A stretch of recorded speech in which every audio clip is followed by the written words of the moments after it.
WhatsApp guys, this is me Soundarya. Welcome to our new blog. আমি যেখানে এখন আসছি এখানে মানুষ আসে আবেগ থেকে। আমি এমন একটা জায়গায় আসছি যেখানে মানুষ আসে ভালোবাসা থেকে। আমি এমন একটা জায়গায় আসছি যেখানে মানুষ আসে সমাজের প্রতি একটা দায়িত্ববোধ থেকে। আপনারা এখন আমার পাশে যাদেরকে দেখতে পাচ্ছেন এরা হলো আমাদের আগামী বাংলার ভবিষ্যৎ। যখন আমি শুনলাম আমরা পুরো ব্যাচ 30 মিলে একটা এতিমখানায় ঘুরতে যাচ্ছি, তখন আমার মাথায় একটা নির্দিষ্ট ছবি আসছিল। কয়েকজন অসহায় মানুষ, সীমিত সুযোগ সুবিধা, আর হয়তো অনেক কষ্টের গল্প। কিন্তু ফাইনালি ডিআইএসএস গিয়ে আমি এমন কিছু দেখেছি যা আমার সেই ধারণাটাকেই বদলে দিয়েছে। কিছুদিন আগে আর্টস অফ লিভিং কোর্সের অংশ হিসেবে ইকরাম স্যারের সাথে আমাদের ডিআইএসএস ভিজিট করার সুযোগ হয়েছিল। যাওয়ার আগে আমি জানতাম এটা একটা এতিমখানা, এখানে সুবিধা বঞ্চিত শিশুদের জন্য এটা একটা প্রতিষ্ঠান যেখানে হয়তো তাদেরকে শিক্ষা দেওয়া হয়। কিন্তু ভিতরে ঢোকার পর আমি যা যা দেখলাম সেটা আমার শুধুমাত্র আশ্রয়কেন্দ্র মনে হয়নি। আমার কাছে এটাকে একটা শেখার জায়গা মনে হয়েছে, একটা বেড়ে ওঠার জায়গা, একটা ভবিষ্যৎ তৈরির জায়গা। যারা সুবিধা থেকে বঞ্চিত, যাদের পড়াশোনার সুযোগ নাই, যারা প্যারেন্টাল কেয়ার নাই, আমাদের আল্লাহ রাখলে সবারই খুব মা বাবা আছে বা আমাদের অভিভাবক আছে। তখন স্যার বললো যে এই জনগোষ্ঠীকে নিয়ে আমি একটা প্রতিষ্ঠান করতে চাই, যেটা অনেকটা কেআইএসএস এর আদলে, সেটার নাম হচ্ছে ডিআইএসএস।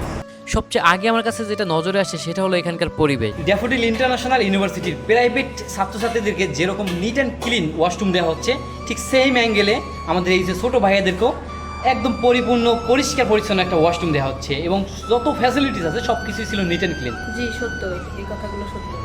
এরপরে শিশুদের সাথে দেখা হলো। এখানে সব শিশু কিন্তু এতিম না, কারো মা আছে বাবা নেই, আবার কারো বাবা আছে মা নেই, আবার অনেকে আছে যে মা বাবা কেউই নেই, আবার অনেকে আছে মা বাবা থেকেও কিছুই নেই, কারণ তারা তাদের খোঁজ খবর নিচ্ছে না, তারা সবাই হয়তো দূরে থাকতেছে, কোনোভাবেই তাদের পরিবারের সাথে কানেকশন নেই। কিন্তু তাদের দেখে আমার একবার মনে হয়নি যে তারা নিজেদের জীবন নিয়ে দুঃখিত, মানে তারা যে কষ্টে আছে বা বাবা মা ছাড়া আছে, এটা তাদের দেখে একবারও মনে হয়নি। কারণ তারা ছিল অনেক আত্মবিশ্বাসী, ভদ্র এবং শৃঙ্খলাপূর্ণ।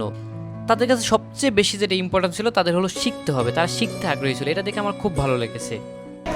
আমরা এমন একটা লোকেশন ভিজিট করলাম যেখানে দেখলাম যে স্পেশাল টিচার রাখা হয়েছে আরবি শিক্ষা দেওয়ার জন্য, এবং স্পেশাল টিচার রাখা হয়েছে ইংলিশ শিক্ষা দেওয়ার জন্য, জাপানিজ শিক্ষা দেওয়ার জন্য, চায়না ভাষা শিক্ষা দেওয়ার জন্য, যেটা আসলে আমাদের বাংলাদেশে একটা বিরল একটা ফ্রি স্কুল, যেখানে নাই কোনো স্টুডেন্টের বাবা মার খোঁজ খবর, যারা আসলে দায়িত্ব নিয়ে তার ছেলে মেয়েকে পড়াচ্ছে এরকম নেই। সবাই পড়তেছে ফ্রি অফ কস্টে এবং পাচ্ছে দেশের উন্নত মানের শিক্ষা এবং থাকা খাওয়ার ব্যবস্থা।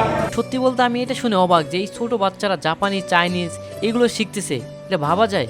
কিন্তু না, আসলেই তারা শিখতেছে, আমরা তাদের কাছ মুখ থেকে আমরা শুনেছি। আরেকটা বিষয় আমার খুব ভালো লেগেছে, সেটা হলো এই ছোটো শিশুদেরকে প্রোডাক্টিভ ও দায়িত্বশীল রাখতে এখানে একটা পয়েন্ট সিস্টেম চালু করা হয়েছে। ভালো কাজ করলে পয়েন্ট, দায়িত্বশীল আচরণ করলে পয়েন্ট, নিয়ম মেনে চললে পয়েন্ট, আবার খারাপ কিছু করলেও পয়েন্ট কাটা যায়। যে পারফরমেন্স করে ওটার উপরে রিওয়ার্ড সিস্টেম আছে। এই রিওয়ার্ড সিস্টেমের পয়েন্ট এবং পয়েন্ট শুধু যোগ হয় না, পয়েন্ট কাটাও যায়। যদি সে অপরাধ করে তখন মাইনাস হয়, তখন তাদেরকে আমরা ওই তার যে টোকেন, মনে করো এইটার দাম হচ্ছে 10 পয়েন্ট, তাহলে 10 পয়েন্ট যদি সে অর্জন করে তাহলে 10 পয়েন্ট সে বলবে আমি 10 পয়েন্টের মধ্যে ওইটা নিতে চাই। যার যত বেশি পয়েন্ট সে আবার পায় তত সুন্দর সুন্দর পুরস্কার। বিষয়টা শুনতে খুব ছোট মনে হলো, শিশুদের দ্বারা ভালো কাজ করানোর জন্য, তাদেরকে মোটিভেট রাখার জন্য, তাদের মন ফুরফুরে রাখার জন্য এটা কিন্তু খুব সুন্দর একটা উদ্যোগ। ডিএএসএস এই এতিম বাচ্চাদের সাথে আমার কয়েক ঘন্টা থাকার পরে একটা জিনিস মনে হচ্ছিল, আমরা কি সত্যি একজন মানুষের ভবিষ্যৎ শুধু তার অতীত দিয়ে বিচার করতে পারি? কারণ এখানে অনেক শিশু আছে যাদের জীবনের শুরুটা ছিল অনেক কঠিন, কিন্তু তাদের চারপাশে এমন একটা পরিবেশ তৈরি করা হয়েছে যেটা আমাদের সবুর খান স্যার করে দিয়েছে। সেখানে শিশুরা থেকে নিজেদেরকে নতুনভাবে গড়ে তুলতে পারতেছে। বৃহৎ একটা ক্যাম্পাসের এরিয়া করা হয়েছে তাদেরকে ইন ফিউচারে বিশাল আকৃতির সেবা দেওয়ার জন্য। সেদিনকে আমরা ডিএএসএস গিয়েছিলাম শুধুমাত্র শিশুদের জীবন দেখতে, কিন্তু ফিরে আসার সময় আমরা অনেক কিছু শিখে আসছি। আমাদের আর্টস অফ লিভিং কোর্সের উদ্দেশ্যই ছিল একটা, যে আমরা আসলে সমাজের দিকে তাকাবো, সমাজ আসলে কী করতেছে, সমাজ আসলে কীভাবে ভালো করা যায় এইটা আমরা দেখবো। সো সেই জিনিসটা আমরা ওখান থেকে শিক্ষা নিয়ে আসছি। সেখান থেকে আমরা যে ছোটো শিক্ষাটা আনছি সেটা হলো একজন শিশুর ভবিষ্যৎ কিন্তু আসলে জন্ম ঠিক করে না, তার চারপাশে মানুষ, তার পাওয়ার সুযোগ, তার শেখার পরিবেশ, এই সব কিছু কিন্তু তার সুন্দর একটা ভবিষ্যৎ নির্ধারণ করতে পারে। আপনি যখন আপনার কাজের মাধ্যমে কোনো মানুষের সেবা করতে পারবেন তখন আপনার মনটা আসলেই ফুরফুরে হয়ে যাবে, যেটা আমাদের চেয়ারম্যান স্যার করতেছে এবং তার ধারাবাহিকতা বজায় রেখে ইনশাল্লাহ আমরা এটার সাথে যুক্ত হব। আর ডিআইএসএসে গিয়ে আমরা সেই পরিবেশটাই দেখছি যেখানে একটা সুবিধাবঞ্চিত মানুষ সুবিধা পেয়ে অনেক ভালো করতেছে।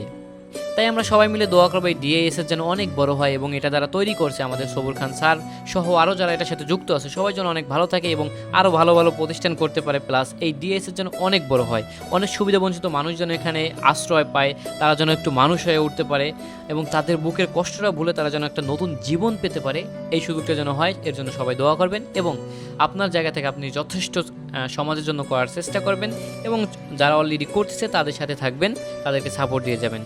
সো এইভাবে যদি আমরা সাপোর্ট করতে থাকি ইনশাল্লাহ আমাদের দেশের সুযোগ সুবিধা বঞ্চিত মানুষগুলো অনেক সুযোগ সুবিধা পাবে এবং দেশ প্লাস জাতি সবাই উন্নত করতে পারবো।